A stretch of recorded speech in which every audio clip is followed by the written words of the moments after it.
Hello বন্ধুরা, আপনাদের আজকে নতুন জিনিস একটা শেখাচ্ছি। যারা সেকেন্ড হ্যান্ড গাড়ি কেনে তো তখন আপনারা জানেন না যে এই যে আমাদের কাজটা এটা অরিজিনাল আছে কিনা ডুপ্লিকেট আছে, পরে লাগানো হয়েছে কিনা সেই জিনিসটা কি জানেন? ভাবতে থাকুন। এই জিনিসটা জানতে গেলে আমার ভিডিওগুলো like, share, comment and subscribe করুন। তো আপনাদের জানিয়ে দিচ্ছি জিনিসটা, যখন আপনারা সেকেন্ড হ্যান্ড গাড়ি কিনবেন আপনি জানেন না, তখন জানার জন্য এই জিনিসটা দেখুন। আমার যে এই জিনিসটা আছে, প্রতিটা গাড়িতে আইএসআই জিনিসটা থাকে। এই আইএসআইটা দেখেছেন? এটা দেখা যাচ্ছে না মোবাইলের মাধ্যমে মনে হয়, দেখুন দেখিয়ে দিচ্ছি। দেখুন পরে পিছনে কেটটা লাগিয়ে দিচ্ছি, তাহলে বুঝতে পারবেন ভালো করে যদি দেখা যায়। দাঁড়ান, এই দেখুন আইএসআই জিনিসটা লেখা থাকে।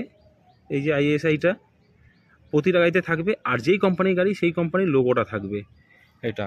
আর যেই জিনিসে যেই কাছে লাগানো আইএস সব গাড়িতে থাকবে, মানে সব কাছেই থাকবে, কিন্তু যেটাতে থাকবে না, কি থাকবে না, যেটা হচ্ছে যেই গাড়ির লোগো, সেই গাড়ির লোগো যদি না থাকে তাহলে ভাববেন ওটা ডুপ্লিকেট কাজ। কীরকম দেখিয়ে দিচ্ছি, এদিকে আসুন। আমার সামনে কাজটা ভেঙে গেছিলো, তো সেই কারণে দেখুন এখানে কোম্পানির কোনো কিছু দেওয়া নেই, এখানে শুধু আইএসআই আছে। এটা হলে সরকারি নিয়মে এটা রয়েছে, কিন্তু কোনো কোম্পানি ব্র্যান্ডেড নেই, শুধু যেই কোম্পানির কাজ সেই কোম্পানি রয়েছে। কিন্তু এটা যে হোন্ডাই কোম্পানি, তার লোগোটা থাকবে না, এটা ভাববেন ডুপ্লিকেট কাজ। আর অরিজিনাল কাজটা তো সাইডে দেখিয়ে দিলাম। তো এইভাবে আপনি যে অরিজিনাল আর ডুপ্লিকেট কাজের জিনিসটা বুঝতে পারবেন।